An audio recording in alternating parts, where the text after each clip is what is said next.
This episode of Encounters is brought to you by Dueling Grounds, Toronto's #1 gaming store, and Dungeons & Donuts, the perfect do-it-yourself D&D coffee break blog.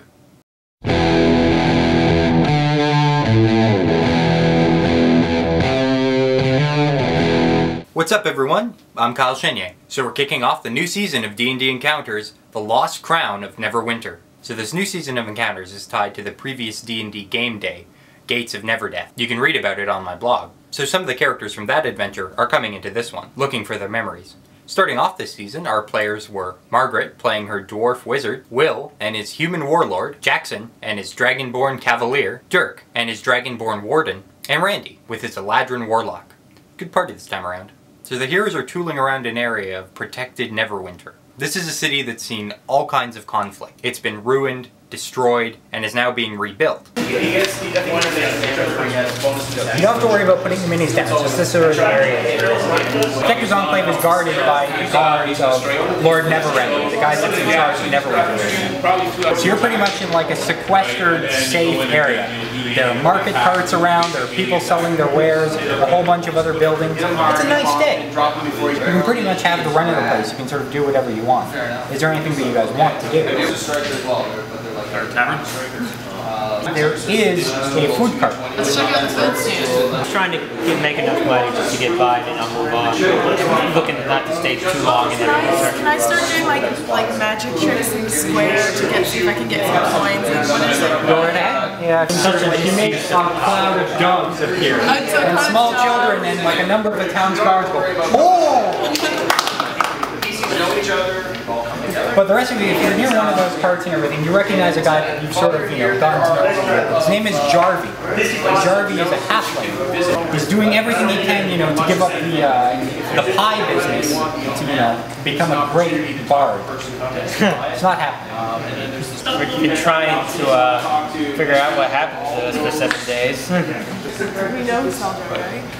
You know of Saldra. You get sort of flashes of memory of this half-elf woman that has wronged you. Okay, I'll go up to him and ask him, I've heard rumors of this Saldra. Do you know anything about that? Jarvie is sort of crimping the sides of a pie. Saldra.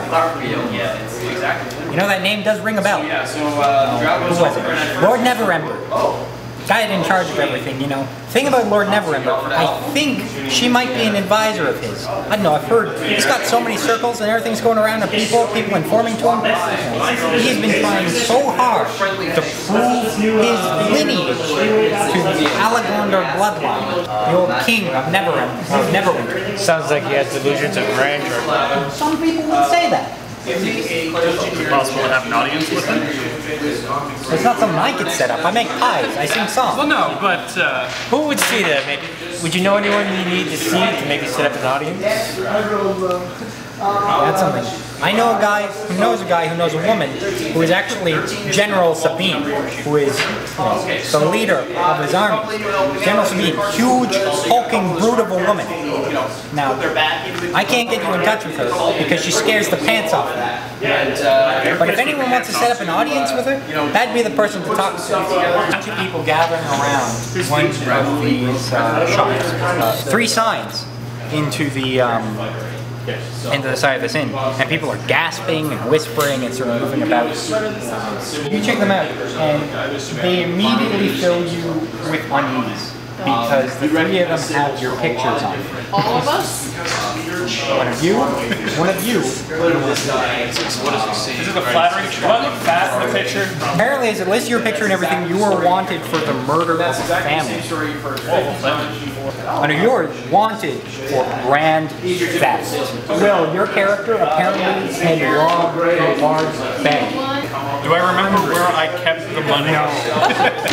Yours actually catches me together as wanted, assault, and adultery. Yeah, well... You had got the impression from your missing memories that you did something terrible. All of you kind of got that impression. adultery is not that bad. You committed adultery not to just anyone, but apparently to the Lord Steward's wife. Lord Neverwinter, the guy who is in charge of it. Up top. Apparently you're wanted for adultery with his wife. Nice. Can I try it You again? don't remember that. You think you would. Becker, I need the two of you to make another perception check. But did it say assault and adultery? Do I know who I was? Yes. And now you can actually see, everyone else is distracted by this poster, but you can actually see all of the sewer grates are beginning to rattle. Just as the characters were about to sort out one crisis, another pops up. Literally, pops up from the sewers. It's plague-changed maniacs and plague-changed drakes. People are getting the heck out of here. You guys look like you're the only ones that have sort of stayed. Without a moment to spare, the heroes rushed into action. First 2 fire damage. And it's an automatic hit, you don't have to roll for it. Automatic.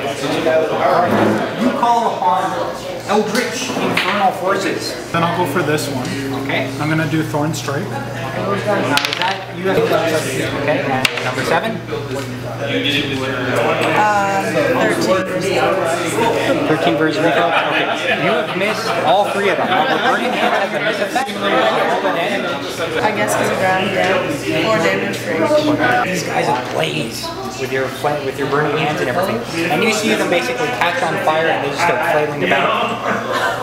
And then after it's like they just run off in flames and then start, it's like one runs and drops, another one gets a bit farther and drops, another one in a circle and then drops. Should I kill it even though it's right in front of you?